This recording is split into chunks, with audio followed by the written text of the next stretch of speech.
পটুয়াখালীর রাঙ্গাবালিতে বাংলাদেশ খেলাফত মজলিসের নির্বাহী সভা অনুষ্ঠিত হয়েছে। শনিবার 6 এপ্রিল সকাল 10টায় উপজেলার সদর ইউনিয়নের কাছিয়াবুনিয়া আসমত আলী পণ্ডিত দাখিল মাদ্রাসার মাঠে এ সভা অনুষ্ঠিত হয়। বাংলাদেশ খেলাফত মজলিস রাঙ্গাবালী ইউনিয়ন শাখার সাধারণ সম্পাদক মিজানুর রহমান তসলিমের সভাপতিত্বে কাছিয়াবুনিয়া আসমত আলী পণ্ডিত দাখিল মাদ্রাসার শিক্ষক মাওলানা হোসেন মাহমুদের সঞ্চালনায় প্রধান অতিথি হিসেবে উপস্থিত ছিলেন বাংলাদেশ খেলাফত মজলিস কেন্দ্রীয় সূরা সদস্য আলহাজ মিজানুর রহমান। খেলাফত মজলিস এই আল্লাহর জমিনে আল্লাহর দ্বীন কায়েমের একটা সংগঠন। আল্লাহ রাব্বুল আলামিন কোরআন থেকে বলেন, আল্লাহর জমিনে একমাত্র আল্লাহর আইন চলতে পারে, আর কারো আইন চলতে পারে না। কিন্তু বলেন, আল্লাহর আইন কোরআনের বিধান কি বাংলাদেশে জারি আছে?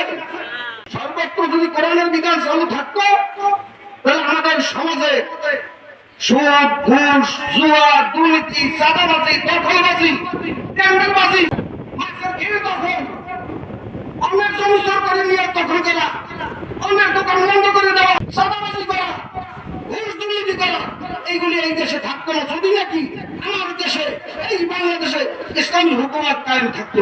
বিশেষ অতিথি হিসেবে উপস্থিত ছিলেন বিশিষ্ট সমাজসেবক মীর মোহাম্মদ জসিম উদ্দিন, কাছিয়াবুনিয়া আসমত আলী পণ্ডিত দাখিল মাদ্রাসার সুপার মাওলানা হারুন আর রশিদ, সহকারী সুপার মাওলানা মহিউদ্দিন সহ সকল শিক্ষক, শিক্ষার্থী ও অভিভাবকবৃন্দ। সভা শেষে কাছিয়াবুনিয়া আসমত আলী পণ্ডিত দাখিল মাদ্রাসার SSC 2025 সালের পরীক্ষার্থীদের বিদায়ী সংবর্ধনা ও দোয়া মোনাজাত অনুষ্ঠিত হয়।